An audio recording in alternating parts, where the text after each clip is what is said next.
The world was quiet once, before the glint of gold stirred restless hearts. Before shovels pierced earth and rivers ran cloudy with dreams. In the early 1800s, the American West was a vast, untamed land, a place of mountains blanketed in snow, forests echoing with birdsong, and rivers winding like silver threads through untouched valleys. It was peaceful. Still. A silence broken only by wind brushing over tall grasses and the distant call of an eagle. Then came the whisper, a soft murmur traveling across oceans, mountains, and dusty plains. The whisper of gold. At first, it was only rumor. A glimmer of a story told in hushed voices over campfires and in taverns. "There's gold in California," they'd say. Not much more than a breath of hope. But that hope had power. And soon, the world began to stir. It was 1848, near a place called Sutter's Mill, tucked beside the American River. A man named James Marshall was working on a sawmill, just as the sun rose over the hills. The morning was cool, dew still hanging on blades of grass. As he walked the riverbank, he spotted something unusual beneath the clear, flowing water. A glint. Something yellow, stuck between the rocks. He bent down, reached in. Pulled it out. A flake. Light, but heavy enough to matter. He held it in his palm. It didn't shimmer wildly, it just shone quietly, like a secret. He tested it with a bite, scratched it, tried to wash it clean. Could it be? Could this truly be gold? He hurried to John Sutter, the man who owned the mill. Together, they examined the flakes, whispering over the findings. Sutter, though pleased, feared what it would bring. For he knew, gold was not just metal. It was a magnet for dreams, and disaster. Word leaked slowly at first. Days passed. Then weeks. But news has a way of moving, even when no one wants it to. Soon, the whisper became a song, then a cry. And by the following year, in 1849, it became a roar. The world turned its gaze toward California. From the ports of Boston and New York, young men packed what little they had. Across the wide Atlantic, sailors whispered tales of riches in taverns in Liverpool and Lisbon. In far-off Hong Kong and Canton, families debated whether to send their sons across the sea. They came from everywhere, Mexico, Chile, France, Australia, even China. Drawn by the golden promise. They were called the 49ers, after the year their journey began. Some came overland, enduring long wagon journeys across mountains and deserts. Others sailed for months around Cape Horn, facing storms and starvation. Many never made it. But those who did arrived in San Francisco to find not a city, but a sleepy town transforming before their eyes. The bay was choked with abandoned ships, crewed by sailors who, hearing of gold, had leapt overboard to join the hunt. Tents and wooden shacks sprang up like mushrooms. Streets turned to mud. Merchants sold shovels and pans for fortunes. The cost of an egg was $1. A pair of boots could be 10. Yet no one complained, for they believed gold lay just beyond the next hill. They fanned out across the rivers of the Sierra Nevada. With pans and picks, they dug, sifted, and hoped. They slept under stars, sharing food and songs. Days were long. Hands blistered. But at night, by the glow of firelight, they told stories, of nuggets as big as fists, of dreams coming true, of letters they would send home soon, when they were rich. But not all was peaceful in the goldfields. The dream that brought them also bred tension. As more came, competition grew fierce.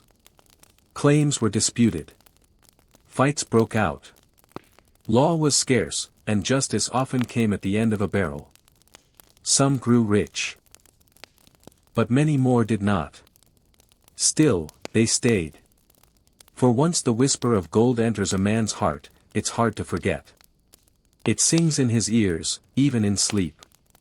It makes the earth feel warmer beneath his feet. And so, they stayed. And thus began one of history's greatest migrations. A river of people, flowing westward, chasing a shimmer. The California gold rush was not just about metal. It was about movement, of people, of cultures, of belief. It would reshape the land, the economy, and the spirit of a nation. As the fire burns low and the night deepens, let this tale rest softly in your thoughts. For every gold flake found was not just treasure, it was a dream, a hope, a silent prayer carried by dusty boots and tired hands. The whisper of gold had become a song. And it had only just begun. Close your eyes and imagine the open road. Dust swirls beneath wagon wheels. A horizon stretches endlessly, kissed by the golden hues of the setting sun. In the year 1849, the promise of California drew thousands into motion. Some came by land, others by sea, but all shared a single dream: gold.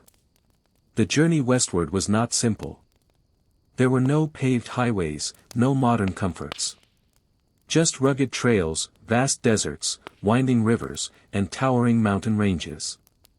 For those traveling by wagon, the most common route was the Overland Trail, branching off from the Oregon Trail and cutting through what seemed like an endless expanse of earth and sky. Families and individuals packed their belongings into wooden wagons, covered with canvas to shield against rain and dust. Oxen plodded steadily, their hooves carving lines into the soil. Supplies were rationed carefully: flour, beans, salted pork, coffee, and precious water. Tools were stowed alongside journals, family Bibles, and sometimes a fiddle or two for music around the campfire. Each day was a rhythm. Wake with the rising sun. Tend to the animals. Walk beside the wagon as it creaked along. Rest under scattered shade at midday. Then continue, mile after mile, chasing that faraway shimmer of hope. The journey could take months. There were moments of beauty, the way the morning light danced on prairie grass, the songs of birds at twilight, the feel of a breeze after a long, hot day. But there was hardship too. Illnesses like cholera and dysentery were cruel companions. Rivers had to be crossed, mountains climbed. Wagons broke. Tempers flared. Still, they pressed on. For others, the journey began at the docks. Ships left ports on the east coast and sailed either around the tip of South America or through the jungles of the Isthmus of Panama. The sea route was long, sometimes more than 6 months. But for many, it was faster than traveling by land. On board these ships, passengers lived in cramped quarters, often below deck in dim, damp spaces. Food was basic: hardtack, dried meat, and sometimes rice or beans. Rats scurried in the shadows. Storms tossed the wooden vessels like toys, and seasickness was common. But when the winds were gentle and the sea calm, there was time to reflect. The vast ocean became a kind of meditation, one wave rolling after another, just like the dreams in their minds. When travelers reached Panama, they faced a grueling trek through the humid jungle to the Pacific coast. There were snakes, insects, and swamps. Then they'd board another ship to California. Every part of the journey was a test, a slow unraveling of the past and a step closer to an uncertain future. And yet, despite the risk, despite the cost, they came. By 1850, San Francisco's once sleepy harbor had become a bustling gateway. The shoreline swelled with tents and wooden planks. Newcomers wandered the streets with wide eyes, the dust of travel still clinging to their boots. The scent of the sea mixed with the smoke of countless campfires. Languages from all over the world could be heard: English, Spanish, Cantonese, French, German. It was a symphony of hope. But California was no paradise. For many, arriving was only the beginning of more challenges. Lodging was scarce and expensive. Supplies were sold at 10 times their original price. Even tools to dig for gold were hard to come by. But no one turned back. They had not crossed mountains or oceans for nothing. And so, the final leg of the journey began, the trek into the goldfields. Some walked. Others bought mules or wagons, heading inland toward the Sierra Nevada, where rivers sparkled and the rocks whispered secrets. Camps and towns began to form: Sacramento, Coloma, Hangtown, places built not from stone or brick, but from hope. Each town became a new world, filled with characters as diverse as the lands they had come from. Among them were dreamers, poets, drifters, farmers, and former soldiers. Some had left families behind, promising to return rich. Others came to escape past lives, hoping the gold would give them a new beginning. For all of them, the journey west was more than a path across land or sea. It was a transformation. And in the quiet of the evening, as they sat beside the flickering fire, many would think back to the moment they heard that first whisper of gold. That moment when they packed their bags, said goodbye to everything familiar, and stepped into the unknown. There's a kind of peace in that journey, even in the hardship. A rhythm to the way hope carries people forward. It lingers in the creak of a wagon wheel, the lap of ocean waves, and the steady beat of boots on the trail. And now, as the stars will overhead and the soft hush of history settles around us, we can remember that journey, not as a tale of struggle, but as a gentle story of longing, motion, and belief in something just over the horizon. The Golden West was calling. And the world was listening. Imagine waking with the first glow of dawn, your bed nothing more than a wool blanket over hard ground.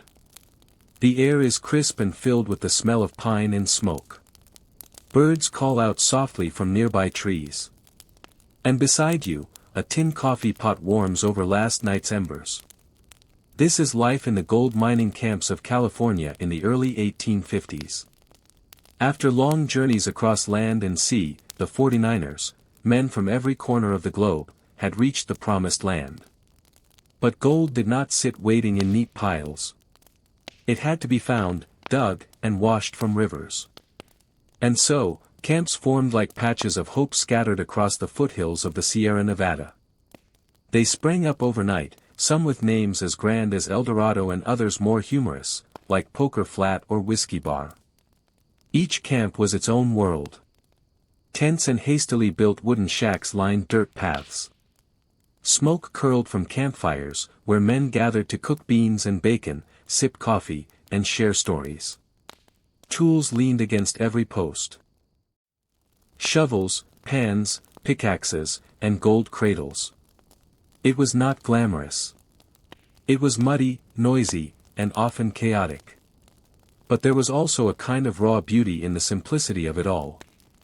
Most miners worked from dawn to dusk, their hands rough and backs bent. They stood knee-deep in icy streams, swirling pans of gravel and water, searching for that glint of yellow. Others dug into hillsides or used rockers, wooden contraptions that sifted earth more efficiently. Every flake of gold, no matter how small, felt like a treasure. And yet, most days yielded little. Maybe a few grains. Maybe nothing at all. Still, they returned each morning with the same quiet hope. For in the camps, gold was not just metal, it was purpose. It gave rhythm to the days and filled each night with the warmth of possibility. Meals were simple but hearty. Beans, salted pork, biscuits. Coffee was a staple, thick, black, and strong. On good days, someone might share a bottle of whiskey. On rare days, a merchant would arrive with apples, dried peaches, or even cheese. The taste of fresh fruit was enough to make a man close his eyes and smile. And at night, the camps came alive with voices and music. Miners sat around fires, fiddles and banjos echoing between the trees. Stories were told, of gold strikes, near misses, and tall tales that grew taller with each telling.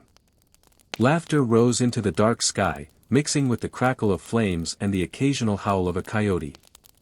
There was a deep camaraderie in these places. Though men came from different lands, spoke different tongues, and worshipped different gods, they shared the same earth, the same river, the same dream. Friendships formed quickly, often forged in hardship. A man might give his last biscuit to someone who'd fallen ill, or spend hours helping a neighbor fix a broken rocker. In the wilds of the goldfields, kindness was more valuable than gold. But not everything was so gentle. Tensions brewed beneath the surface. With thousands of miners and only so much land, disputes over claims became common. Fights would break out, sometimes over inches of soil. There were no real courts or police in the beginning, just miners' meetings, where men voted on justice. The results were swift and sometimes harsh. And deeper tensions also grew as immigrants arrived in greater numbers. Chinese miners, in particular, faced discrimination and violence. Though they worked tirelessly, often in abandoned claims, many were taxed unfairly or driven away by angry mobs. Native peoples, too, suffered deeply as their lands were overrun and their way of life shattered. These were wounds that the gold could not heal. Yet amid the hardship, life went on. Some camps blossomed into small towns, complete with blacksmiths, bakers, and general stores. Others vanished as quickly as they appeared, ghost towns left behind when the gold ran dry. But all of them carried the same spirit, people clinging to a dream, crafting a new life with their own hands. In these camps, history wasn't written with ink, it was carved into the soil, etched in the lines of tired faces, whispered in songs by the fire. And though most miners never struck it rich, they found something else: adventure, friendship, and the quiet pride that comes from trying. So tonight, as your eyes grow heavy, imagine those softly glowing camps. Picture the warm light flickering from canvas tents, the hush of pine trees overhead, the steady hum of hope that filled the air. Let it wrap around you like a blanket. For in those moments, gold was not just beneath the ground. It was in the shared smiles, the morning songs, and the gentle rhythm of life on the frontier. The tools were simple, really. Nothing fancy. No machines of shining chrome or polished steel. Just wood, iron, water, and human hands. But these humble tools were the keys to the dream of gold. As morning mist lifted from the valleys and light spilled across the hills, miners stepped into the streams with their equipment in hand. The most iconic of all was the gold pan. A shallow, round pan, often made of tin or iron, carried with care by those who sought their fortune in gentle ripples of water. The process of panning was meditative. A miner would scoop gravel and sand from the riverbed, then gently swirl the contents in water. The lighter material washed away, leaving behind small stones, and if luck smiled, a flicker of gold dust or a tiny nugget resting at the bottom. The rhythm of the motion, the swirl, the pause, the careful gaze, became a quiet ritual. But pans were just the beginning. When prospectors wanted more efficiency, they turned to the rocker, also called a cradle. This wooden contraption resembled a baby's cradle, with a sieve on top and a trough beneath. Gravel was poured in, water added, and the device rocked back and forth, separating heavier particles from the rest. The sound of cradles rocking filled the air in the camps, like lullabies sung to the soil. For larger operations, there was the sluice box, a long wooden channel placed in a stream. Miners shoveled earth into the box while water flowed through, washing the material over a series of riffles. These ridges trapped the heavier gold, while lighter material floated away. With a sluice, a few men could process far more gravel than by pan alone. Sometimes, miners dug into hillsides and riverbanks with picks and shovels. The work was slow and demanding. Every swing of the pick sent vibrations through the hands. Every spadeful of dirt was heavy with hope. And while some dug alone, others worked in pairs or small groups, sharing labor and whatever rewards might come. Buckets were used to carry water and gravel. Sieves helped filter out larger rocks. Knives, hammers, even spoons, all found their place in the toolkit of the prospector. And when tools broke, as they often did, they were repaired with care and ingenuity. A broken handle might be replaced with a sturdy branch, a bent pan reshaped with a rock and persistence. But perhaps the most important tool was not something you could hold. It was patience. Miners often spent weeks in one spot, searching without reward. Gold was elusive. It didn't shine easily. It required attention, faith, and time. Some grew frustrated. Others found a rhythm in the work.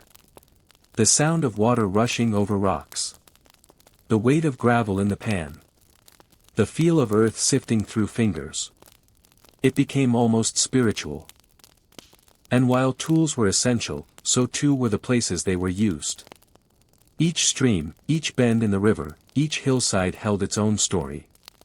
Miners believed that gold gathered in certain spots, beneath boulders, in crevices, along inner curves of the riverbank. They studied the land, reading it like a book, looking for signs, a glimmer here, a trace there. With time, miners developed techniques. They learned to spot color, the faintest sign of gold. They could tell, by the feel of soil or the way gravel settled, whether they were close. It was not guesswork. It was craft. It was art. And these tools and techniques didn't remain in one place. They traveled, passed from one prospector to another, sometimes across cultures and languages. A Chinese miner might show a German prospector how to build a better cradle. A Chilean worker might share a tip about how to find richer soil beneath certain types of rock. The gold fields became places of exchange, of knowledge, as much as gold. And with every pan washed, every rocker rocked, every sluice box sluiced, hope continued. Hope in something found. Hope in something learned. Hope that tomorrow would bring just a little more. As twilight settled over the camps, tools were set aside, lined up against tents or placed carefully by the fire. Some were sharpened. Some cleaned. Others simply rested, their work done for the day. And in the hush of night, as the stars turned above the hills, the tools seemed to glow softly in the firelight. Symbols of labor. Of dreams. Of belief. So tonight, as your breathing slows and your thoughts drift like water in a gentle stream, think of those hands. Think of the quiet strength it took to shape the land, one panful at a time. And let the steady rhythm of their work guide you into rest. The tools of the dreamers were not just made of iron and wood. They were made of endurance, simplicity, and soft, unwavering hope. Close your eyes now, and imagine a dusty valley at sunrise. A river bends through it like a ribbon, its surface catching the gold of the morning light. In the distance, a few canvas tents flutter in the breeze. Then, a week passes. Then two. Suddenly, the valley is alive, with hammers ringing, wagons creaking, and voices echoing from all directions. A town has bloomed, almost overnight. This was the rhythm of the gold rush. As news of a gold strike spread, prospectors would flood the area in droves. They would arrive with pans, cradles, and dreams, turning empty ground into teeming boomtowns. These were towns born from hunger, hope, and the thrill of chance. They appeared as if summoned by the mere whisper of gold. San Francisco was the most famous of them all. Before the gold rush, it was a quiet settlement with fewer than 1,000 people. But by 1850, just 2 years later, over 25,000 people called it home. The harbor filled with ships. Many of them simply abandoned by crews eager to find their fortunes inland. Some of those ships were repurposed into hotels, jails, even warehouses, floating buildings in a city without enough space. Streets were rough, uneven, and often muddy. Sidewalks were hastily built with planks of wood. But the town pulsed with life. There were saloons and gambling halls, blacksmiths and bakers, makeshift banks and general stores. Men shouted over card games, fiddlers played on corners, and lanterns flickered in windows well into the night. And San Francisco was not alone. Towns like Sacramento, Hangtown, later renamed Placerville, and Nevada City sprang to life across California. Each began as a collection of tents and shacks, then quickly added wooden buildings with false fronts, designed to make them appear taller, more impressive, more permanent than they really were. Every building told a story. There were boarding houses where tired miners could rest for a few coins. There were barber shops, often doubling as bathhouses. There were theaters and opera houses, where actors and musicians brought laughter and song to those who missed home. Even newspapers flourished, printed by hand and passed eagerly from hand to hand. And in the heart of every town was the general store. It sold everything from boots to beans, picks to pans. Prices were high, a single egg might cost more than $1, but those who succeeded in the mines didn't mind. For many shopkeepers, selling to miners proved more profitable than mining itself. But these towns were not just places of work, they were places of hope, love, and longing. People wrote letters home from them. They met new friends in them. Some even met future wives or husbands. In such towns, life unfolded quickly, richly, and often unpredictably. Many of these towns were chaotic, yes, but they were also deeply human. And as quickly as they rose, some fell. If a nearby mine dried up or a better strike was found elsewhere, the people would pack their things and move on. Buildings would be left behind. Signs would fade. Winds would blow through empty streets. These ghost towns, still dotting California today, are silent echoes of the gold rush, a reminder of how fast dreams could take root, and how fast they could vanish. Yet not all disappeared. Some grew and endured, shaping California's future. Sacramento became the state capital. San Francisco became a major port and city of influence. Others faded into obscurity but remain in old maps and weathered photographs, wooden dreams carved into the land. The people in these towns came from every background. Farmers from Ohio, fishermen from New England, immigrants from Ireland and Italy, merchants from China, and laborers from Mexico. The towns became places of cultural mingling, sometimes harmonious, sometimes tense.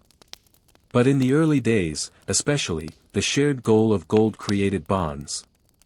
People depended on one another, for supplies, protection, companionship, and a sense of something familiar in a world that was rapidly changing. And as night fell over these wooden towns, lanterns would flicker to life one by one. Soft voices carried through the narrow streets. The creak of a rocking chair. The distant sound of laughter or music drifting from a saloon. A child's lullaby, gently sung through canvas walls. Life pulsed in these places, not just from the promise of gold, but from the people themselves. So tonight, as you rest in the warmth of this quiet tale, picture one of those towns. A small wooden building glowing from within. A miner wiping dust from his boots. A mother stirring a pot over a small stove. A candle burning beside a letter yet to be written. These were towns born of rush and noise, yes. But also of care, courage, and quiet determination. They were built with hammers and nails, but also with dreams. And though many are gone now, their stories still breathe gently in the hills of California. Let us slow our breath now, and picture the rivers once more, gentle waters flowing beneath wide blue skies. The Sierra foothills echoed not only with the splash of pans and the ring of pickaxes, but with voices in 100 languages. For the gold rush was not just an American story. It was a human story. A gathering of dreamers from across the earth. From the very start, the lure of gold crossed borders and oceans. It whispered not only to farmers in New England, but to farmers in Ireland. Not only to traders in Boston, but to merchants in Canton, shepherds in Chile, carpenters in Bavaria, and wanderers from Australia and Peru. And they came, by foot, by wagon, by sail, answering the call of fortune. Some had little more than the clothes on their backs. Others brought entire families. They came with tools, recipes, traditions, and songs. And together, they built a world unlike any before, imperfect, yes, but new and wide and full of potential. The Chinese were among the earliest and most numerous groups to arrive. By the early 1850s, thousands had made their way to California, often traveling in tight-knit groups. They brought knowledge of mining techniques, a quiet discipline, and a strong sense of community. Their camps were known for being clean, orderly, and efficient. They built temples, held festivals, and cooked warm meals with rice and vegetables, aromas that drifted gently through the forests. Irish immigrants came too, often fleeing the terrible famine that gripped their homeland. They brought laughter, resilience, and songs that could soften even the hardest day. They worked the streams, helped build roads, and shared their stories around fires that burned through the coldest nights. From Mexico came men who knew the land well, some of whom had been mining long before the gold rush. They carried with them skill, history, and a deep connection to the soil. They were among the most experienced miners of all, and their hands shaped the goldfields with practiced grace. People came from France, Germany, Italy, and beyond. Some were aristocrats fallen on hard times. Others were craftsmen looking for a fresh start. The goldfields became a patchwork of languages, customs, and dreams. And despite moments of tension, there was also wonder, a recognition that here, in this new place, people of all colors and creeds stood side by side, knee-deep in the same rivers, chasing the same shimmer. The towns that sprang up reflected this global swirl. Signs were painted in multiple languages. Goods from across the world lined shop shelves, tea from China, spices from India, fabrics from Europe. You could walk one street and hear 3 or 4 tongues spoken in the span of a minute. It was noisy, chaotic, and beautiful. Yet with so many people, tensions were inevitable. Some who arrived early began to resent those who came later. Laws were passed that unfairly taxed or excluded foreign miners. Violence flared. Chinese, Latin American, and native miners were often pushed out of rich claims. Injustice was real and painful. And still, many stayed. They found ways to survive. To build their own businesses. To care for one another. Some Chinese immigrants opened laundries, restaurants, and apothecaries. Some Latin American miners moved deeper into the hills, creating hidden camps where they worked quietly, away from the crowds. And even when laws tried to shut them out, they endured. Because they had come too far, dreamed too deeply, and worked too hard to leave. Their hands had shaped the goldfields. Their stories ran through every creek and canyon. In time, these communities would leave lasting marks on California. Neighborhoods like Chinatown in San Francisco. Spanish-style architecture in inland towns. Names, foods, festivals, all planted by those early dreamers who had crossed an ocean for a chance. And so, the gold rush was not just a rush of people. It was a river of nations, flowing together, colliding at times, but always moving forward. A convergence of longing, ambition, and endless human courage. At night, the camps glowed with soft lanterns. You might hear a Chinese flute from one side of a ridge, a Spanish guitar from the other. You might catch a lullaby in German, a prayer in Latin, or a whispered story in Italian. And beneath all of it, the sound of the river flowing, a reminder that the earth does not favor one language or people, but welcomes all who tread its soil with hope. So now, as the world softens around you and you slip gently into rest, remember the voices of the goldfields. Many were never recorded. Many faded before they could be honored. But they were there, ringing like bells in the valleys, resting in the hills, held in the soil like treasure. They came together, and for a moment in time, they dreamed side by side. In a world of dust, rivers, and rough-hewn wooden towns, the gold rush often brings to mind images of miners, men with dirt-streaked faces and tools slung over their shoulders. But listen closely, and you'll hear another story. A quieter one. A story carried in the hum of a spinning wheel, the creak of a rocking chair, the pages of handwritten letters, and the soft laughter shared over cups of tea. The story of women during the gold rush. Though they were fewer in number, the women who ventured into California during this era shaped the goldfields in gentle, lasting ways. Some followed husbands and brothers across oceans and plains. Others came alone, bold and determined, seeking independence in a place that promised new beginnings. Wherever they went, they carried resilience, tenderness, and strength. The earliest women to arrive were often the wives of miners. They lived in tents or cabins, cooked over open fires, washed clothes in cold rivers, and raised children amid the noise of pickaxes and rushing water. Their days were long, filled with labor, and often lonely. Yet they made homes from the wilderness, planting flowers by cabin doors, hanging curtains in windows, and reading by candlelight after the day's work was done. Others saw opportunity not in the ground, but in the people searching it. These women opened boarding houses, ran bakeries, and operated laundries. Some became merchants, setting up shops or selling pies and coffee to tired prospectors. In towns like Sacramento and San Francisco, women's businesses were among the most successful, offering comfort, warmth, and community in places that desperately needed all three. There were teachers, too, women who brought books and chalkboards into a world of dust. They set up tiny schoolhouses where children and even grown men could learn to read and write. Their presence brought calm to the chaos, turning rough camps into places where futures could be shaped beyond gold. And there were entertainers, singers, dancers, actresses, who performed in taverns and theaters, their songs echoing through lantern-lit streets.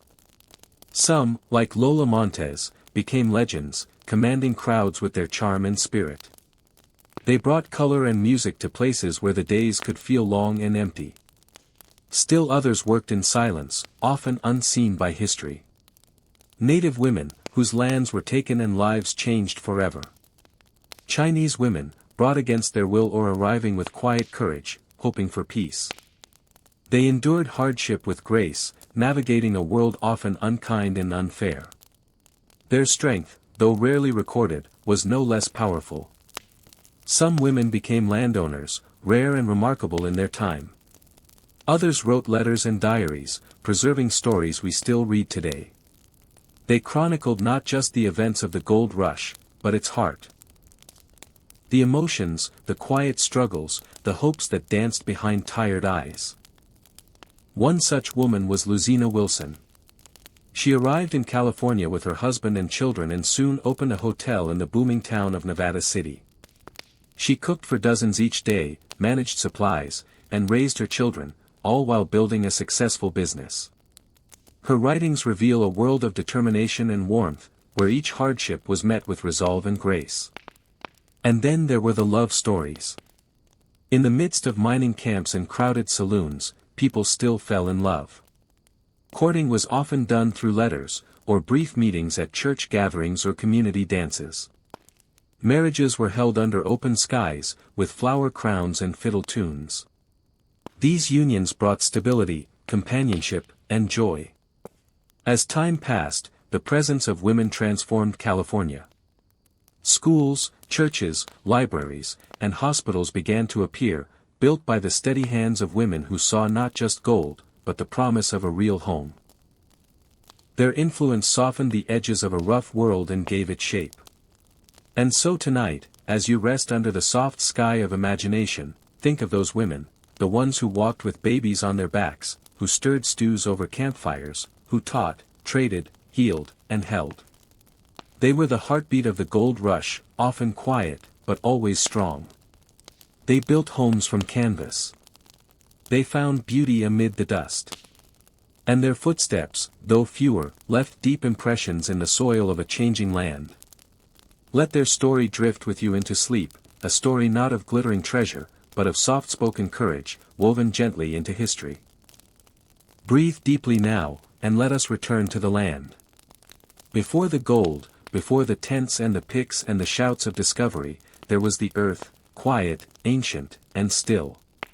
Covered in pines, brushed by wind, and watched over by mountains, California was a place of wild beauty. And it was never empty. Long before the gold rush, before the arrival of wagons and ships, this land was home to many native peoples. Over 300,000 indigenous people lived in what is now California, speaking over 100 different languages. They lived with the land, not upon it. They followed the rhythms of the seasons, moving with the rivers and the animals, gathering acorns and berries, fishing the streams, and weaving baskets so fine they could hold water. Their stories, passed down through generations, were filled with rivers and stars, ancestors and animals, mountains and dreams. These were people rooted in the soil. People who listened when the earth whispered. But when gold was discovered, everything changed. At first, the newcomers were only a few. But by 1849, tens of thousands had arrived. The forests were cut. Rivers were diverted. Hills were carved open. The land that had once breathed slowly and peacefully was disturbed, dug and overturned, its silence replaced by the clang of tools and the murmur of greed. And the people who had lived here for generations found themselves pushed aside. Some native groups tried to share their knowledge with miners, showing them how to navigate the land, or warning them of floods or storms. But more often, they were met with suspicion, then violence. Treaties were broken. Villages were raided. Entire communities were forced to flee or vanish. Diseases brought by settlers spread quickly. And the land, once their companion, became unrecognizable.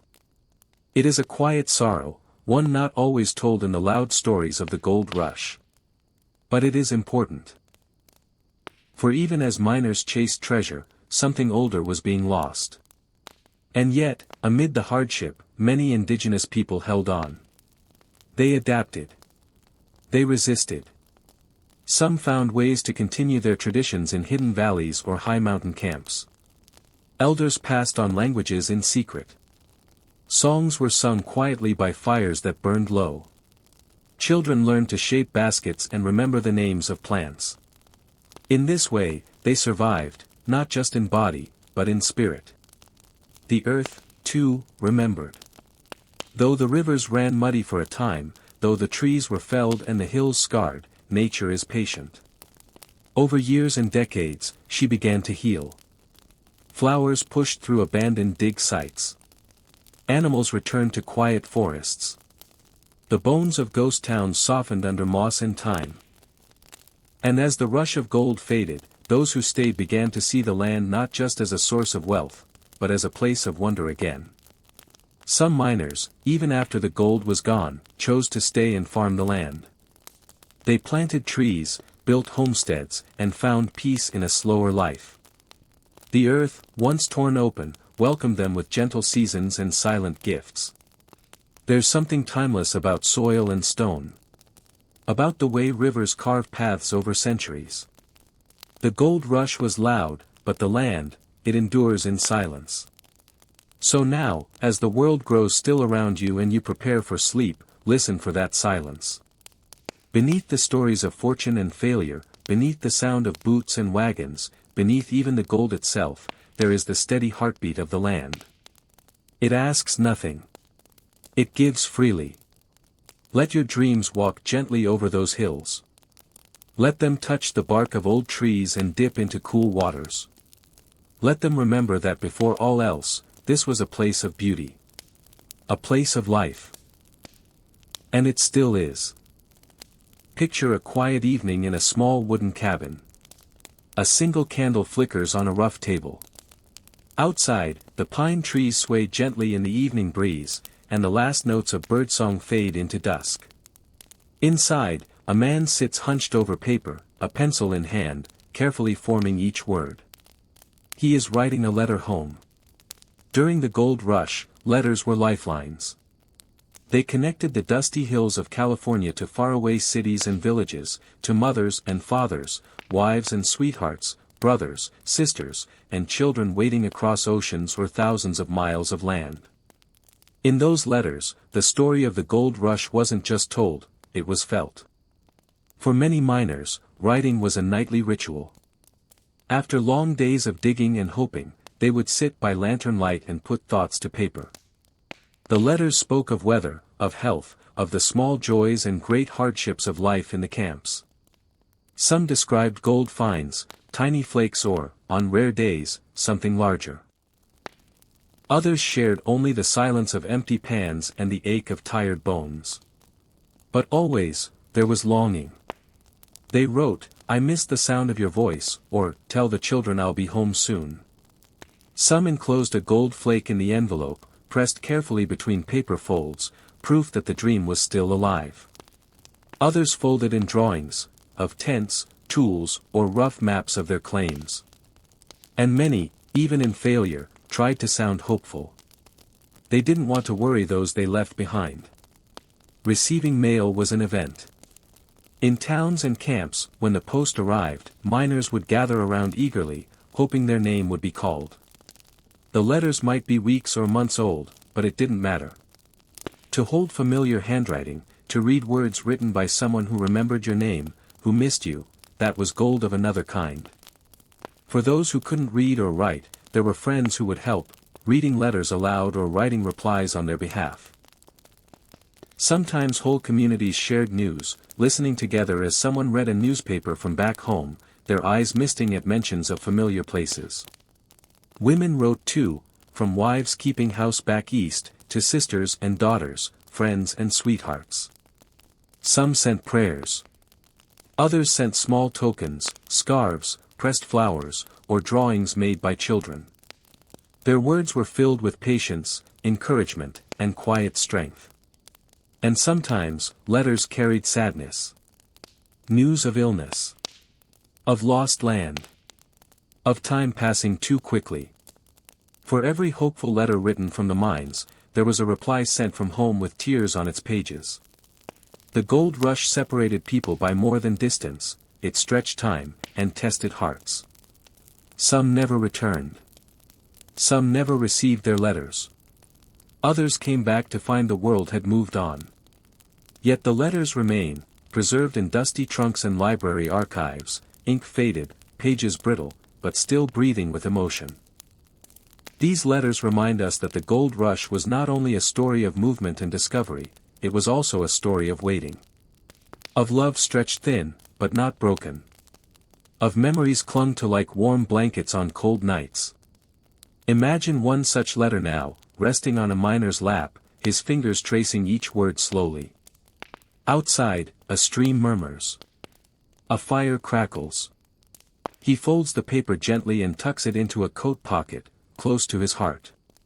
He sleeps that night with a smile, because though the gold remains hidden in the earth, he has touched something far more precious. So tonight, as your eyes begin to close, think of those words. Words written by candlelight. Words carried across plains and oceans. Words filled with longing, but also love.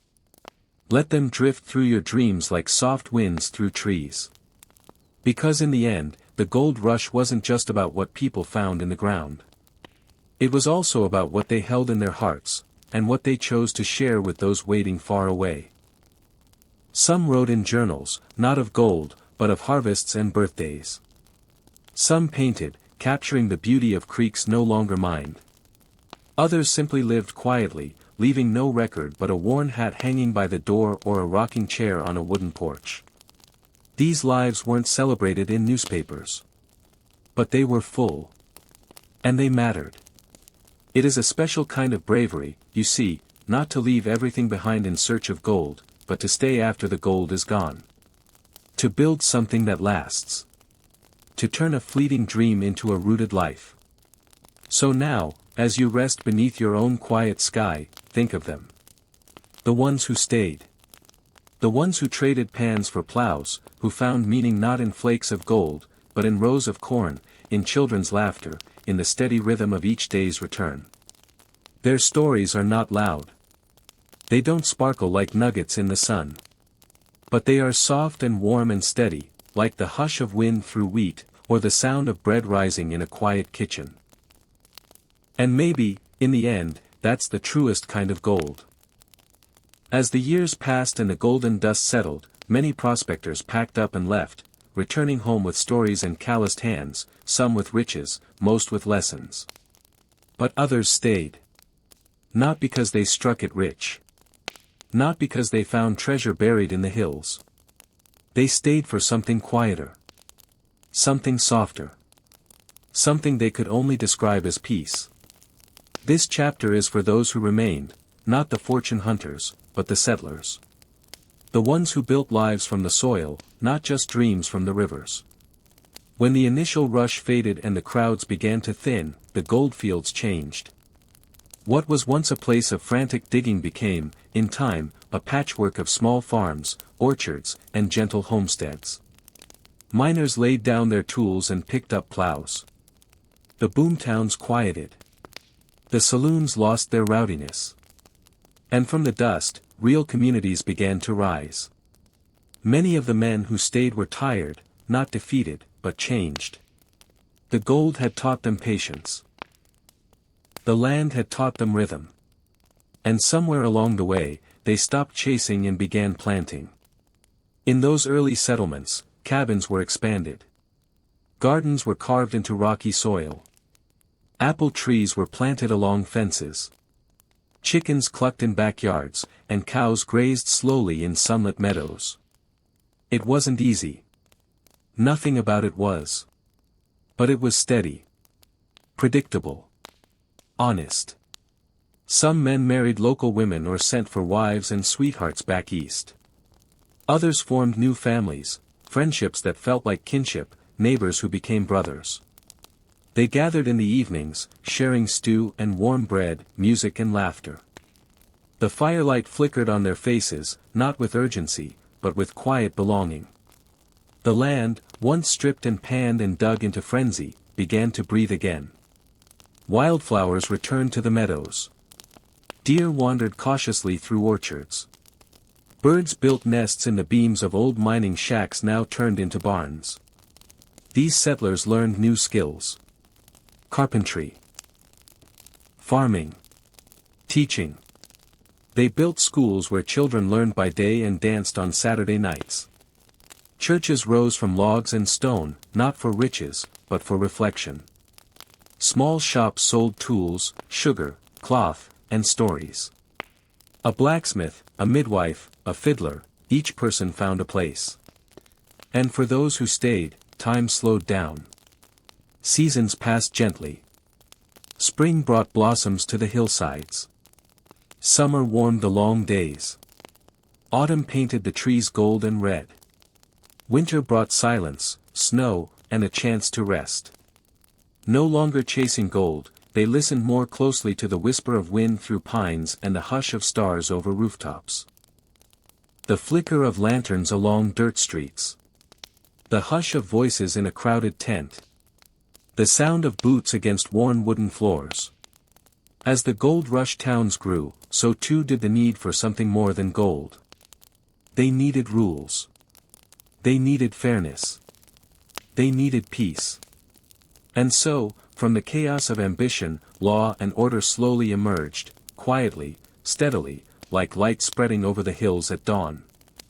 At first, there were no official courts or sheriffs in the goldfields. The miners governed themselves, meeting in open-air gatherings called miners' courts.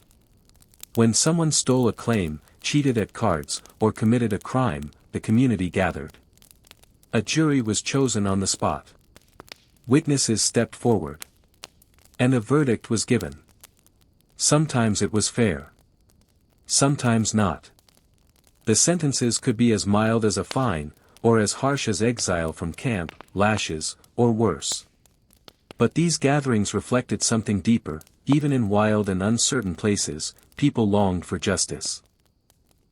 In towns that lasted longer than a season, proper officials eventually arrived. Sheriffs, judges, and marshals were appointed. Jails were built, small buildings with iron bars and heavy doors. Some were little more than log cabins. Others became part of town halls or courtrooms. The rule of law took root in the dust. Not all justice came from men with stars on their chests. In the quiet corners of the towns, there were women who offered safety to the vulnerable. Church leaders who counseled forgiveness. Teachers who taught not only reading, but fairness. The values of right and wrong whispered their way into communities, like wind weaving through trees. At night, lanterns burned in windows to signal safety. Some cabins hung a small lamp outside their door, letting neighbors know they were welcome to come in.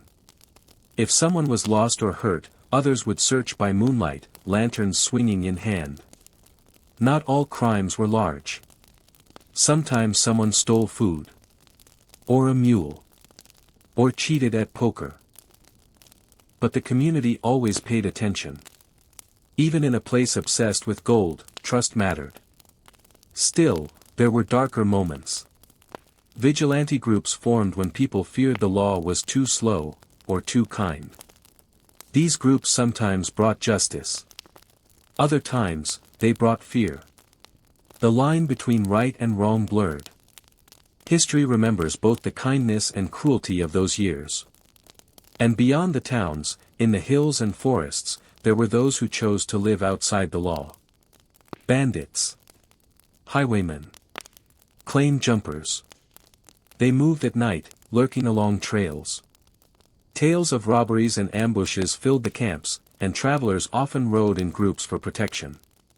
Yet even these outlaws, in quieter moments, left behind signs of loneliness, letters found in saddlebags, old harmonicas, worn photos folded neatly in shirt pockets.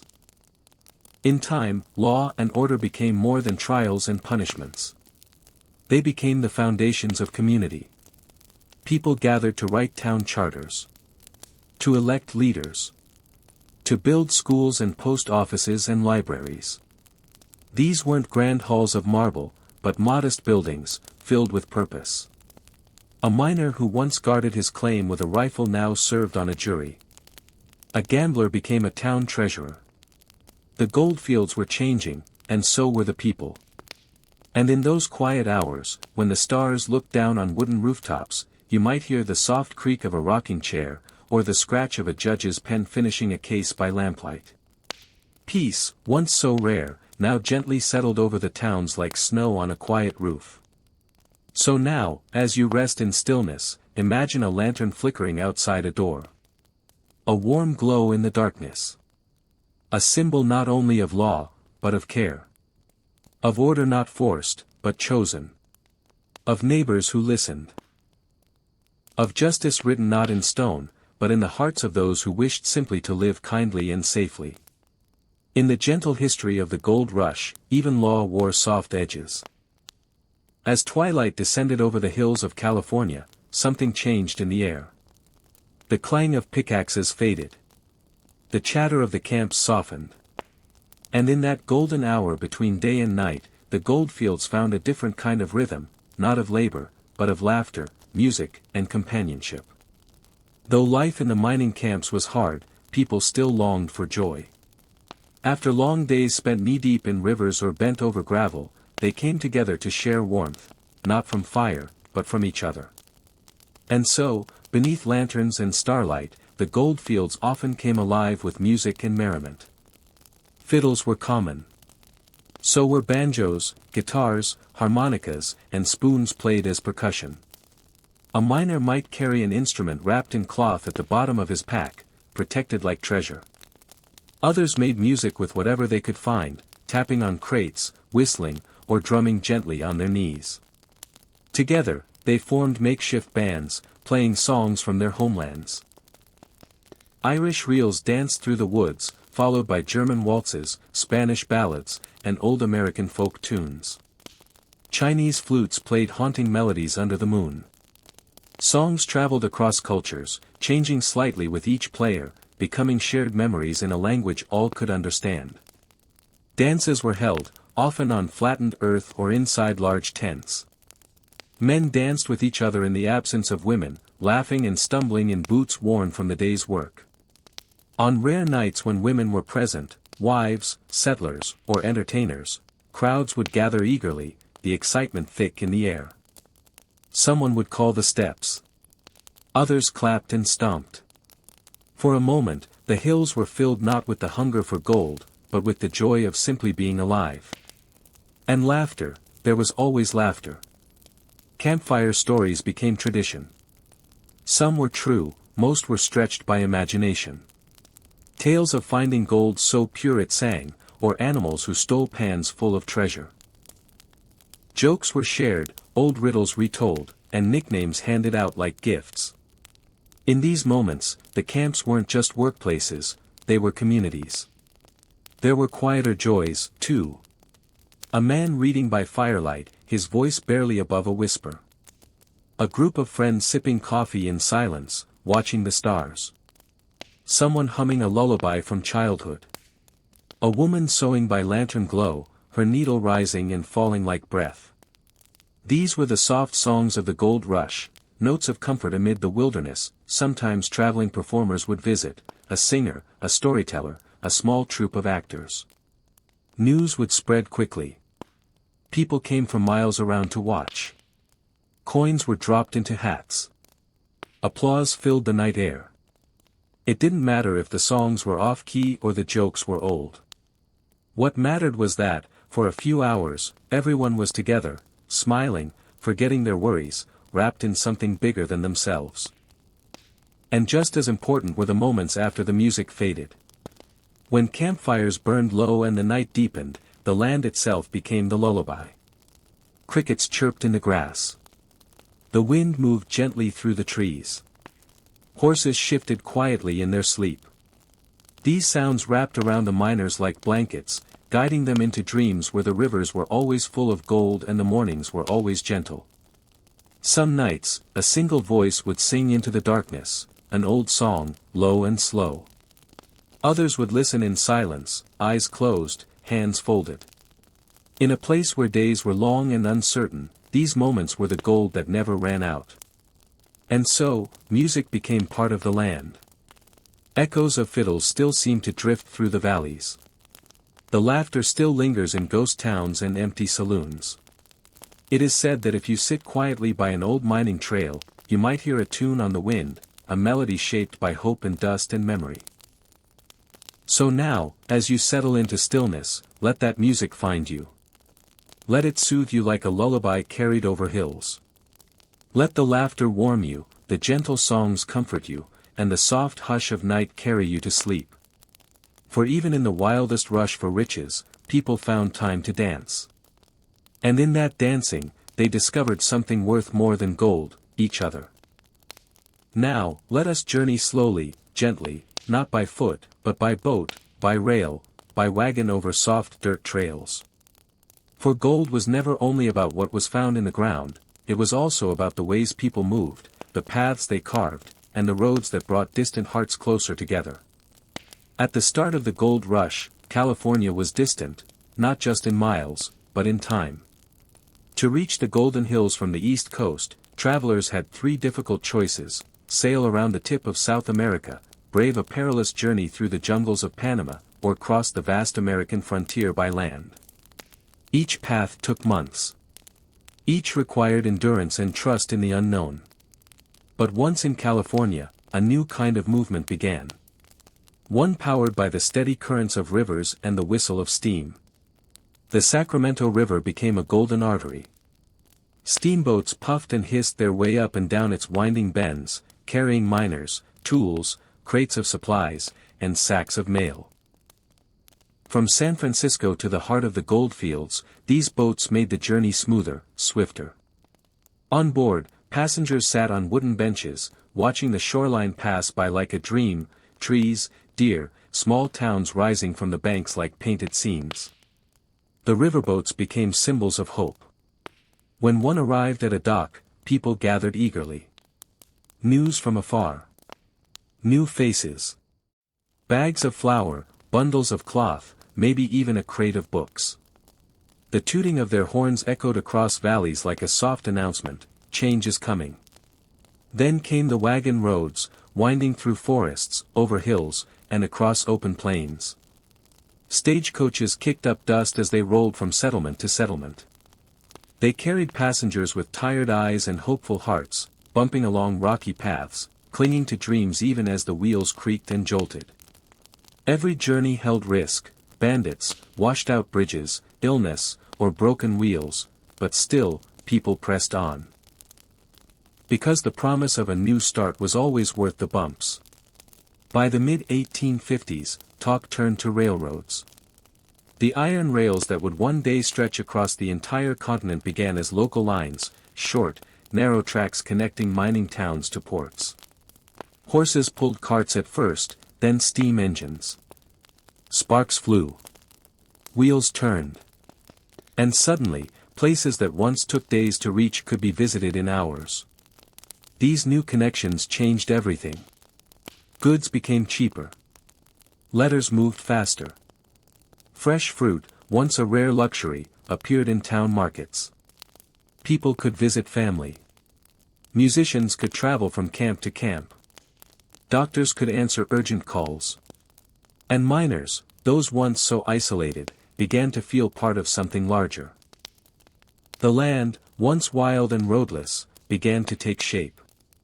Trails turned into roads. Roads into highways.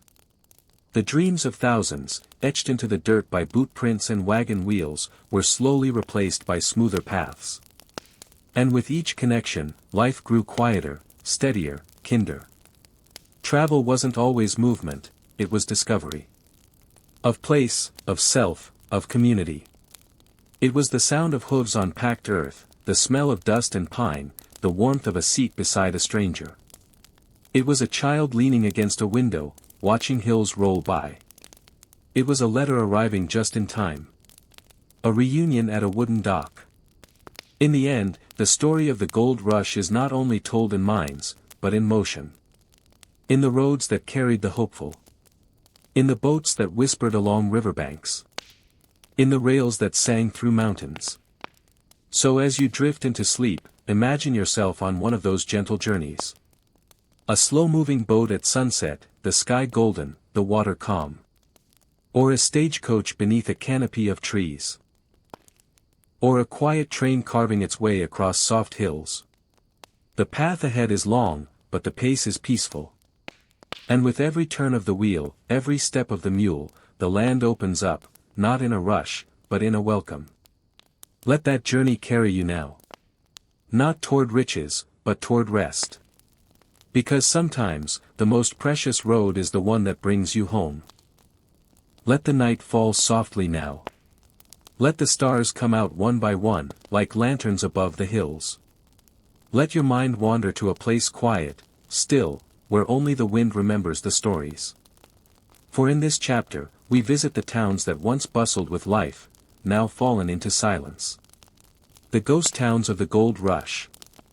These were places once filled with music and hammering, children's laughter and miners' shouts. Places where horses trotted down dirt roads, where smoke curled from chimneys, where shop bells rang and church bells echoed across valleys. But now, only wind moves through broken windows. Only time keeps watch. Why did they vanish? It often began when the gold ran out. A vein dried up. A claim was exhausted. Rumors of a new discovery drew the crowd away. And so, like a tide going out, the people left. One wagon. Then another. Then a family packing under a rising moon. The town emptied slowly, leaving behind its bones. Wooden buildings, weathered and leaning. Signs faded by sun and rain. Rocking chairs creaking in the breeze. And a sense of something once loved, still lingering. Some of these towns had grand dreams. Columbia, Bodie, Calico, names written in bold letters on early maps. They had hotels, opera houses, banks, and schools. They lit the night with gas lamps, held parades, and published newspapers. But as gold faded, so did prosperity. And the silence returned. And yet, silence is not emptiness. Walk through a ghost town slowly, in your imagination or on dusty boots, and you will still hear whispers. A door swinging open. A piano key struck by the wind. Footsteps that aren't yours. It's not haunting, it's remembering. Each building holds a memory. The general store, shelves once lined with sacks of flour and bolts of cloth. The saloon, where laughter echoed between clinks of glasses. The schoolhouse, where chalk once squeaked against slate and children recited poetry by heart. The homes. So small, so simple, where candles were lit at twilight and soft lullabies soothed restless children to sleep. Some towns were abandoned in a rush. Pots still on the stove. Letters half written. Tools left in the dust. Others faded slowly, year by year, family by family, until only one or two souls remained, holding on like the last autumn leaves. But ghost towns are not sad. Not really. They are peaceful. They are places where time has slowed, where you can feel the breath of the past without the noise of the present. Nature has returned to them, gently. Vines curl up wooden walls. Birds nest in rafters. Deer tiptoe down Main Street. Flowers grow between floorboards. The earth reclaims what was borrowed, not in anger, but in grace. And today, travelers still visit, quietly, respectfully. Some take photographs. Others sketch. Some simply sit, eyes closed, listening. Because these towns, though silent, still speak. They remind us that all things pass. That even the loudest rush fades. But what remains, stories, dreams, the warmth of shared lives, is what truly matters. So now, as you rest, picture one of those towns. The sun is setting. The sky glows in soft hues. You walk past the old schoolhouse, past a crumbling saloon, and sit on the steps of a quiet cabin. The wood is warm from the day's light. The wind carries the faintest echo of a fiddle, the creak of a sign swinging overhead. And in that moment, you feel not alone, but gently accompanied by those who came before. Because ghost towns aren't just remnants. They are memories made solid. They are dreams, gently folded into time. And they are reminders that even the quietest places still hold life. Let us walk now along a path trodden by many, worn smooth by footsteps from distant lands. A path lined not with gold, but with longing. This chapter follows the journey of the immigrants, the men and women who crossed oceans and borders, not for adventure alone, but for the dream of a better life in the goldfields of California. They came from every corner of the world. Some from bustling cities. Others from quiet farms. All of them carrying stories, folded neatly into satchels and tucked close to their hearts. Their journeys were long, filled with uncertainty and challenge, but their hearts burned bright with hope. The Chinese immigrants were among the most visible in the goldfields. By the early 1850s, thousands had arrived, mostly from the Guangdong province. Many left behind famine, war, and poverty. In their homeland, they called California, Gam San, the Gold Mountain. They traveled in tightly bonded groups called tongs, arriving with discipline, strong work ethics, and quiet strength. Their clothing, language, and customs were different from the miners around them, and they often kept to themselves in separate camps, building their own communities with gardens, shrines, tea shops, and order. They brought with them centuries of mining knowledge. Working with care and precision, they often extracted gold from claims others had abandoned. Their camps were clean and organized, their nights filled with the soft sound of conversation, paper lanterns glowing like fireflies against the dark trees. But their journey was not easy. Discrimination followed them. Laws were passed to tax foreign miners. Sometimes they were chased from their claims. Yet they endured, with quiet dignity, they continued to work, to build, and to belong in a world that had not yet learned to welcome them. From Latin America came men from Mexico, Peru, and Chile. They were seasoned miners, many with experience far greater than their American counterparts. With strong hands and calm wisdom, they used techniques passed down from generations, methods of sluicing and washing that coaxed gold gently from the riverbeds. Their music brought warmth to the hills. Guitars strummed under the stars. Spanish voices rose in song. They decorated their tents with bright fabrics and brought with them spices and flavors that drifted deliciously through the camps. And yet, they too faced exclusion. As more Americans arrived, competition grew harsh. Racial tensions brewed. But like the Chinese, they stayed. They persisted. They found pride in community and identity. Irish immigrants came fleeing famine and hardship. Their accents were thick, their humor quick. They brought songs that filled taverns with laughter and sorrow in equal measure. Many worked as laborers, digging canals, laying roads, building the very bones of California. Their Catholic faith grounded them.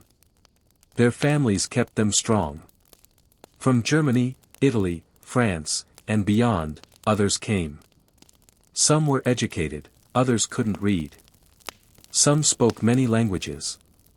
Some had only one word, gold. But they all believed in a new beginning. And they shaped the land with their sweat and spirit. The gold fields were not just a melting pot, they were a woven blanket of culture, stitched with difference and dream. Sometimes there were clashes. Misunderstandings. Cruelty. But often, there was also exchange. Recipes were traded. Languages blended. Children played games without borders. A miner from Ireland might share a meal with a man from China. A Chilean might teach a German how to pan a riverbed. And in those quiet, unrecorded moments, something deeper than gold was being discovered. Belonging. Even today, the marks of immigrant stories remain: place names, customs, recipes, architecture, and family lines that stretch back to a single hopeful traveler stepping off a boat or wagon so long ago. So as the night wraps softly around you, think of those footsteps, the ones that crossed oceans, deserts, and forests for the dream of gold. They didn't just bring pickaxes and pans. They brought language and laughter. Faith and family. Tradition and tenderness. Their treasure was not always found in the earth, but in what they built. What they shared. What they endured. And what they gave to the future, one quiet hope at a time. Tonight, let us take a closer look, not at the bright, shining nuggets of legend, but at something softer, more delicate. The very dust of dreams. The fine, golden powder that clung to pans and fingers. The shimmer that danced in sunlight and whispered promises to weary souls. Let us speak of gold dust, and the quiet fortunes it built. In the early days of the gold rush, few miners found large nuggets. Most found gold in its smallest form, flakes no bigger than a grain of rice, or specks as fine as sand. And yet, this dust was no less valuable. It shimmered in riverbeds and clung to the ridges of sluice boxes, glimmering in the light like a promise kept.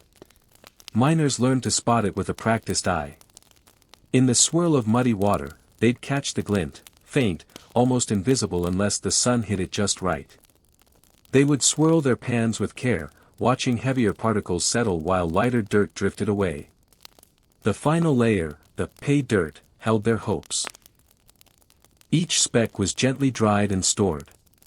Some kept their dust in tiny glass vials, corked tightly and carried in shirt pockets. Others stored it in leather pouches or folded cloth, hidden in boots or stitched into seams. Every bit counted. Gold dust became more than treasure, it became currency.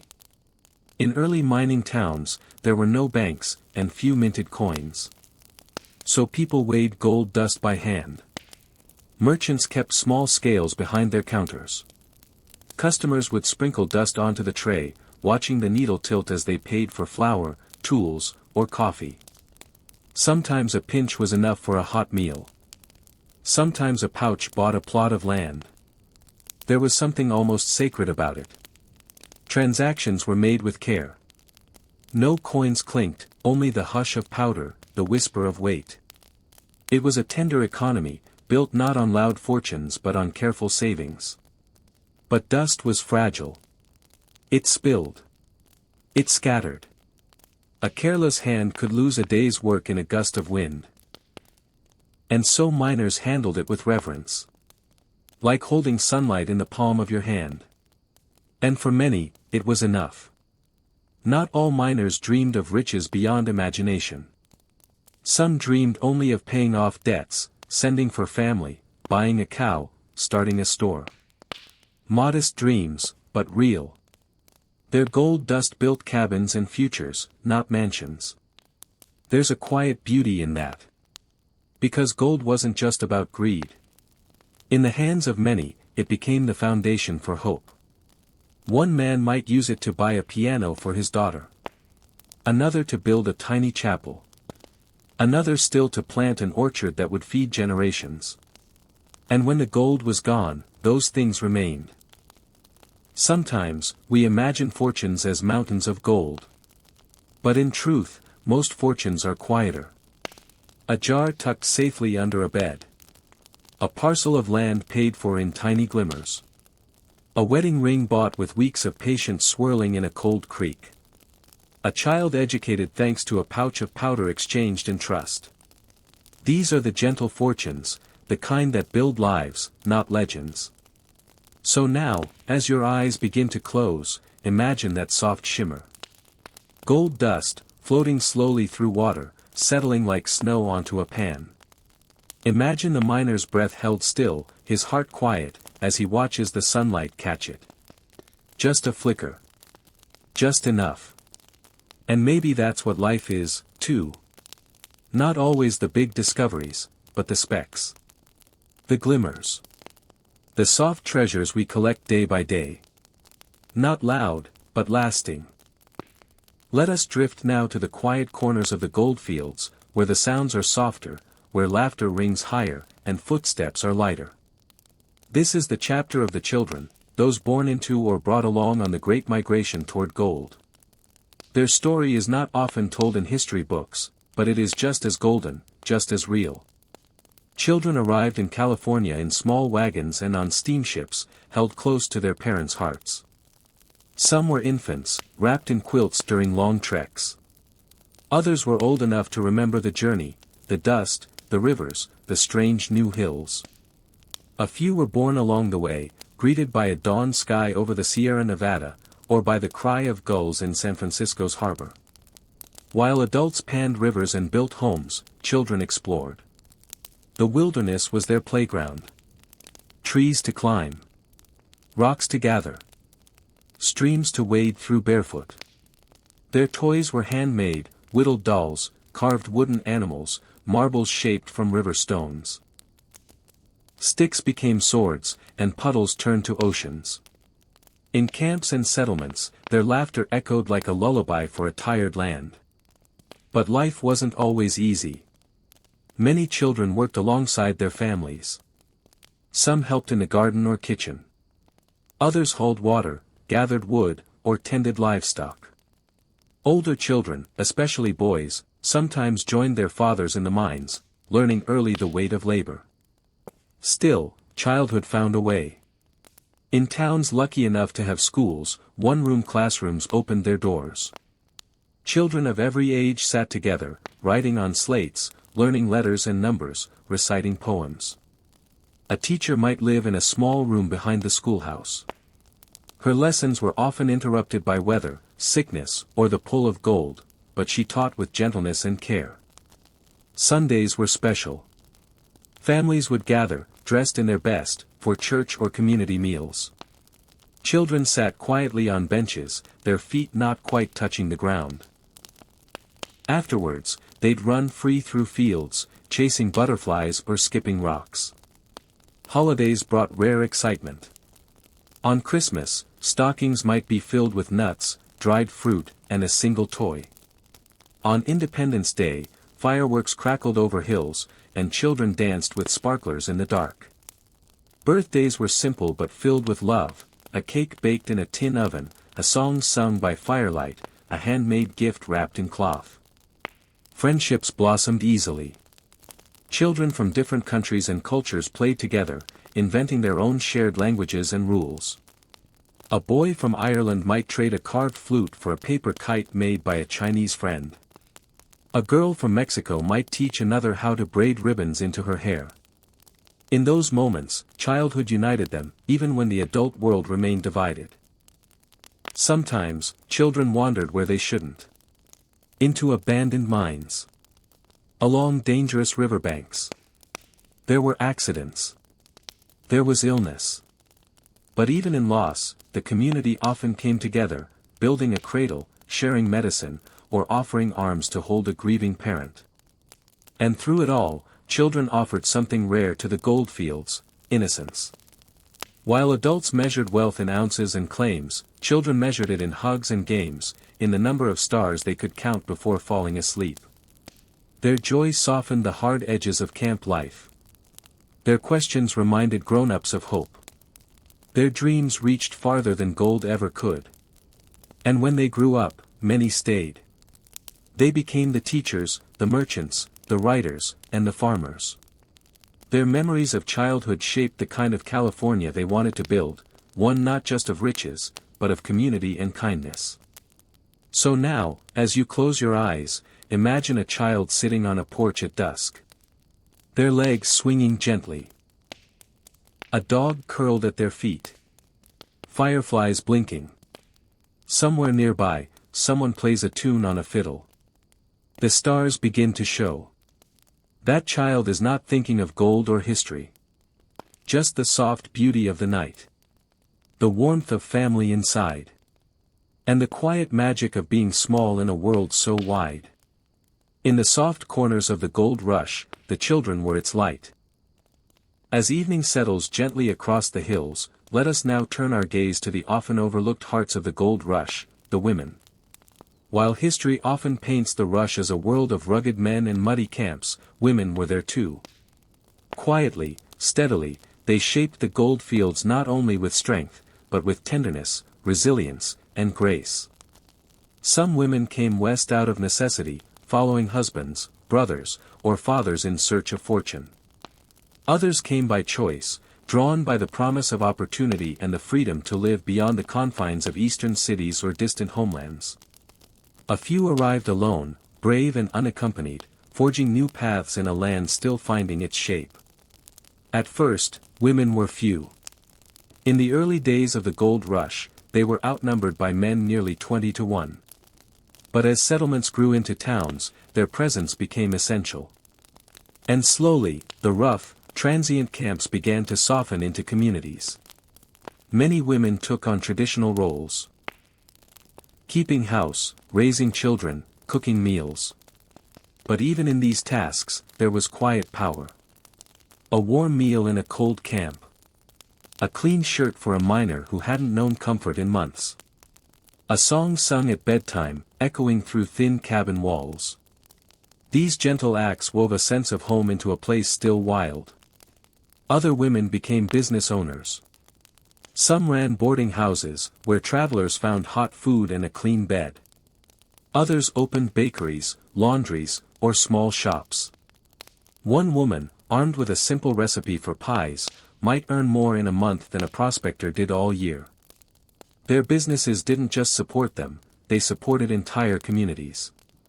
There were teachers, too, many of them young women who crossed the country with nothing but a trunk and a dream. In one-room schoolhouses, they taught reading and arithmetic by day and sewed or read by lamplight at night. With chalk-stained fingers and tender voices, they shaped the future. Midwives and healers tended to births and injuries, offering knowledge often passed from mother to daughter. Their presence brought comfort in places where doctors were rare and medicine scarce. Their herbs and hands worked side by side with hope. And some women told stories. They kept diaries, wrote letters, and published articles in early newspapers. Through their words, we see not just the gold, but the daily rhythm of life, the rising of bread, the mending of clothes, the grief of loss, and the quiet joy of watching wildflowers bloom outside a cabin window. Not all women followed traditional paths. Some dressed in trousers and worked claims alongside men.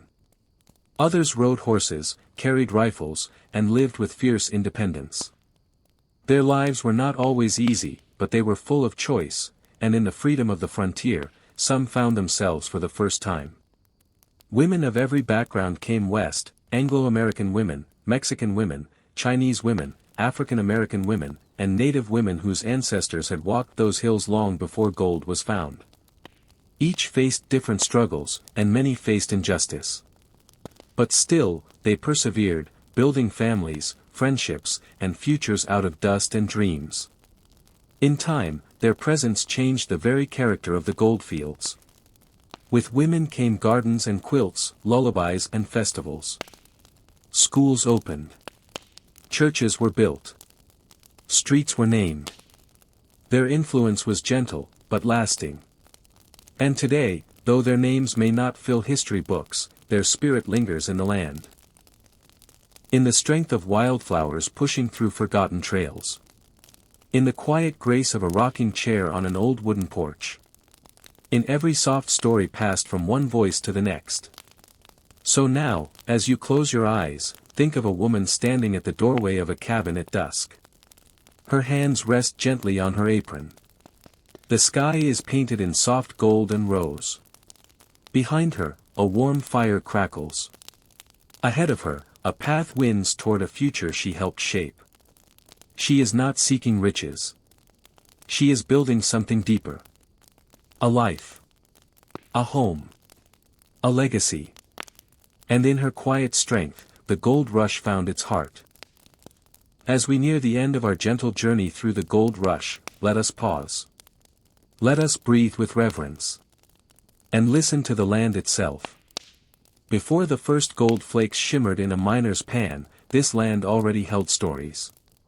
Deep, ancient stories, passed from elder to child for thousands of years. The rivers, the forests, the mountains, these were not unknown frontiers. They were home. This chapter is for the native peoples of California, the original stewards of the gold-filled hills. Before the gold rush, California was home to more than 300,000 indigenous people, representing over 100 distinct tribes and languages. The Miwok, Maidu, Pomo, Yokuts, and many others lived in harmony with the land. Their lives followed the rhythm of seasons, fishing in clear streams, gathering acorns beneath ancient oaks, crafting baskets so fine and strong they could hold water. Their connection to the land was not one of ownership, but of relationship. Every stone, every tree, every breeze had meaning. The land was alive, and they belonged to it just as the eagle belongs to the sky. But when gold was discovered, everything changed. The arrival of thousands of outsiders brought disruption and devastation. Rivers were polluted. Forests were cut. Hunting grounds were lost. And more tragically still, many indigenous communities faced violence, displacement, and disease. Whole villages vanished. Sacred spaces were disturbed. Cultures were pushed aside by the fevered rush for gold. And yet, even amid this hardship, indigenous peoples showed incredible strength. Some resisted. Others adapted. Many quietly preserved their language, art, and knowledge, passing them on in whispers and songs, in baskets and dances. Some worked alongside miners as guides, hunters, or laborers. Some tried to reclaim land through petitions and quiet persistence. Others simply remained. Rooted like the oak trees, holding fast to what they could, even when the world around them changed. Their resilience is not always spoken of. But it is everywhere, woven into the land like threads of memory. Even now, when the wind rustles through the trees of an old mining town, or when a hawk circles high above a silent hill, the land remembers. It remembers the feet that walked it gently. The hands that shaped it with care. The voices that sang to it long before gold had a name. Today, many native communities in California continue to revitalize their cultures. Languages once threatened are being spoken again. Ceremonies are being revived. Children are being taught the stories and songs of their ancestors. These are not just histories, they are living legacies. So as we reflect on the gold rush, we must remember that it is not only a tale of discovery, but of loss. Not only ambition, but endurance. And in that remembering, we honor the full story, the bright and the shadowed, the spoken and the silenced. Now, as you settle into calm, imagine a grove of ancient trees at twilight. The light filters through branches. A stream flows nearby. And in the hush of evening, you feel something sacred, something older than gold, more enduring than any mine. It is the memory of the land itself. The echo of footsteps that tread lightly. The wisdom of those who knew how to listen. Let that wisdom rest beside you now. As soft as moss. As still as stone. As deep as time. And now, we come to the close of our journey. Not with a crash, nor with gold gleaming in the pan. but with the soft hush that follows when the dust settles. When the tools are put away. And the land begins to breathe again. This is the story of what came after the gold rush. By the late 1850s, the wild fever that once gripped the hills of California began to cool. The easy gold was gone, and only the deepest, hardest veins remained, buried beneath rock, requiring machines and money. The lone miners, with their pans and dreams, gave way to companies with drills, water cannons, and corporate ambition. The noisy camps became quieter. Some grew into towns. Others vanished, left behind for vines and wind. The rush was over, but life continued. Many who came for gold never left.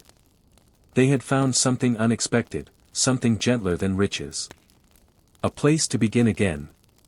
They built homes and families. They planted trees. They raised schools and stores, churches and libraries. What was once temporary became permanent. The gold had faded, but the people remained. San Francisco, once a sleepy port town, blossomed into a city. Railroads stretched farther. Farmlands were tilled. Vineyards were planted. California began to hum with a new rhythm, not of digging and shouting, but of building, growing, and belonging. And the legacy of the gold rush lived on, not just in museums or monuments, but in quieter ways. In surnames passed down from miners who once crossed deserts. In recipes that traveled across oceans in the pockets of hopeful women. In roads that still follow the curves of old wagon trails. In rivers that sparkle under the same sun that once revealed gold. The gold rush brought the world to California. It changed the course of lives and history. But beyond the frenzy, beyond the boom and bust, there lies a quieter truth. The greatest treasures were not the ones pulled from the earth, but the lives shaped by the journey. A miner teaching his grandson to fish in a clear stream. A former laundress, now planting roses along a wooden fence. A child born in a canvas tent, now an elder sharing stories under the stars. These moments, unrecorded, unsold, are the real gold. And so, as you prepare to rest, think of the world not as it was during the rush, but as it became after. Calm. Rooted. Soft around the edges. The clamor has passed, but the spirit remains, in quiet cabins, in orchard rows, in the hush of wind through pines. The gold rush ended, yes. But its legacy is not one of greed or glory alone. It is the story of movement, of meeting, of memory. It is the sound of laughter shared around a fire. The glow of a lantern in a window at dusk. The gentle rhythm of lives unfolding slowly, like the pages of a book left open on a wooden table. So let your eyes close now. Let your breath deepen. And let the story settle inside you, like gold dust resting on the bottom of a pan. For in every quiet life, in every soft dream, in every step taken toward home, the legacy continues. And the rush, in its own way, still whispers through the hills. Not loud, but everlasting.